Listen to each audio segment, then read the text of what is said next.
Global happenings today. We communicate. We analyze global news.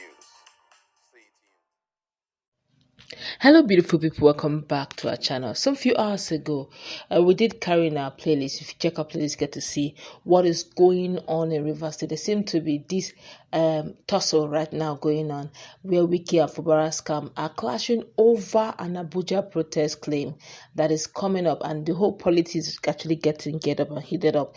I'm going to get the full details right now on what is transpiring as at now. Then of course you get to hear also one of Fubara's local government chairman, the chairman of Rivers State, as he opens up on something that most Nigerians, even Riverians, don't know about Wike, that Fubara must have by default has actually caught that out. But before we go to the newspaper, kindly subscribe to our channel. Let's hit the ground running. According to the news, there's the disclaim that Fubara is misusing state resources to fuel protest in Abuja. Now that is a Wike scam talking. He said, and this protest, he said, and that these protests are not only aimed at Fubara's own government, but also at President Bola Ahmed Tinubu's administration. Now, yes, a Wike's loyalist group, Wike Generation Next, has made some serious allegations against Rivers State Governor Siminalayi Fubara. Now, they claim that Fubara is misusing state resources to fuel protests in Abuja, and that these protests are not only aimed at Fubara's own government, but also at President Bola Ahmed Tinubu. Now, according to the group leader, Okazu Powers, revealed that the planned protest is set to take place within the next few days. This development is likely to escalate tensions between Wike supporters and Fubara's administration.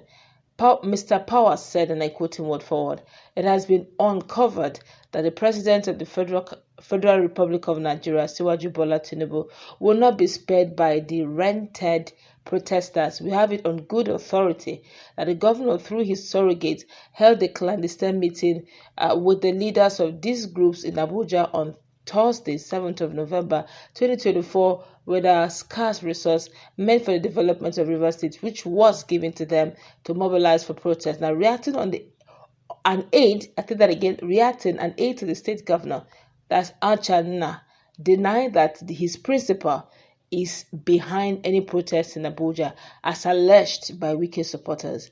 He said, and I quote him now, "I want to tell Nigerians that Rivers State government does not have anything to do with any purported protest. We tell all Nigerians to sit down and relax and see how one man, because of selfish interest, wants to push the state into hardship. The ongoing feud between Nyesom Wike and his successor, Siminalayi Fubara, in Rivers State is getting increasingly intense. Their conflicting political interests have been at all since 2023, and despite President Bola Tinubu's intervention, the issues remain unresolved." Now, Fubara recently said he publicly pleaded with Wike in October to relinquish control and allow peace to prevail in the oil-rich state. "There is nothing I have not done on this earth for peace to reign. I can tell you the number of times I have knelt to beg that let's allow this issue to go. I have done everything," Fubara said. Asked what his message to Wike would be if they met, Fubara said, "I would tell him, Wike, that it has gotten to a point where he needs to let go. He needs peace. We need peace in this state. You don't necessarily need to win all the fight. At times, you just let go for the sake of the good people of Rivers State and the love that you have always professed for the state. We need to secure the state. Fubara will leave tomorrow. Who knows who is going to come? It might be through him or another person, but we need to secure the state." Reacting to these claims, Wike said the governor lied about kneeling down to beg him. Of course, let's find out in a moment also what Ihunwu Chijioke, the local government chairman of Fubiobo. Now, according to the chairman of Fubiobo local government area, he has actually linked the ongoing friction between Rivers State Governor Siminalayi Fubara and former Governor Wike to Wike's ambition to dominate the state's financial resources. Let me go into full details. He highlighted that during Wike's tenure as governor, the federal government refunded 78 billion in naira. I repeat, 78 billion in naira to Rivers for federal projects executed by former Governor Amaechi, a sum that Wike did not publicly disclose. Unlike Amaechi, who distanced himself from the state's finances post-tenure, Wike had demonstrated a keen interest in the state's funds, including those allocated to local government.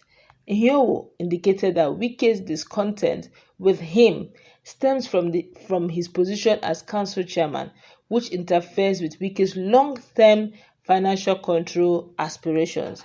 Ihunwu stated, and I quote him word for word, Wike aimed to oversee every kobo that enters Rivers State, but the current administration has firmly opposed that notion, identifying it as the core issue.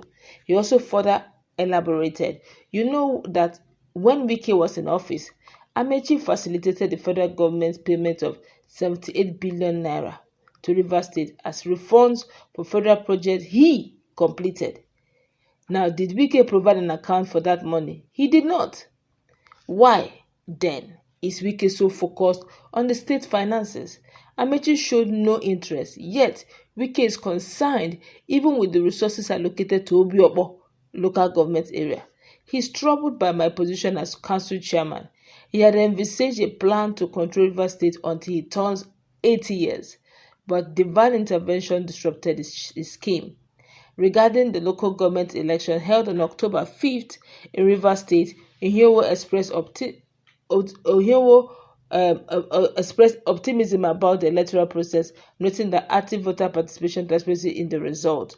Now, of course, the result has been made open, but now Ihunwu is literally telling Nigerians and those who care to listen that Wike's whole interest in all of this was to ensure that he is a money controlling Rivers finances even up to when he's 80 years. Come on, that's quite huge. How old is Wike right now? That you're looking at 20 years plus from now. That's like a man owning the state. But of course, Obiobo chairman Ihunwu Chijioke has always been one person who is super bold. One would expect that, or one would understand the fact that he had worked with him, though discreetly, when Wike was the governor. So to some extent, like he would always say that he has worked with Wike and he could categorically tell you who Wike is. But then again, that's just a personal relationship. My colleague is in the house. With all of these protests, impending protests for Wike's pro-group, they're insisting that it's Fubara's surrogate that want to organize the protest in Rivers State ahead in Abuja, ahead of the verdict of the court. While Fubara's group are saying there's no such thing, and my principal have no time for such. What's your take on this, please? Well, we all know that right now both of them are throwing jabs at each other and they want to paint a picture as though this one is against the judiciary and the other one is against the River State people. But I think the most important thing right now for Riverians is the fact that they want to see the governor being allowed to deliver dividend of democracy to the people of River State, trying to be that invisible hand behind the curtain remote controlling thing that time is way out of it. I love the way the executive chairman of Obiobo put it. He said it was a divine intervention because this is a way of making one man an emperor. Imagine if someone is in power and he wants to know everything about the finances of the entire state. We're talking about the entire state. 23 local governments have been given financial autonomy. He will know how money is going in, how money is coming out. Even for the state also, he will know how money is coming, how money. He regulates how money is being expended. And then the regulation is not just because he wants others to be care for the betterment of the people. The other monies, where will it be going to one man's single pocket? And if such happens, at the end of the day, the blame will not go to him. It will go to the sitting governor. It will go to the chairman. No matter how those chairmen will come out to speak at a longer day. This is why you saw this level of this malperformance during my period. Nobody will listen to them. Why? Because they were the people voted into power, not knowing that they were just there as figure your hate. There was some other person behind. So this move by Fubara to cut and destroy the grip of, Godfather from the administration from his administration, for me, is a big plus. And I'm hopeful that at the end of the day, the judiciary will not make it possible for the restoration of this Godfatherism, because that thing, I tell you the whole truth, can destroy so much in a state. Because I tell the Godfather is not coming in there to make life better for the people. He wants to see a situation whereby as long as he lives, he controls virtually everything happening in the state, and he will be using the state as a product to sell during political season, just to make sure he buys even national favor. That must be stopped. And I love the fact that the whole thing is going in favor of Fubara. All right, that's we're gonna wrap it up. Let's meet in our comment section. What's your take?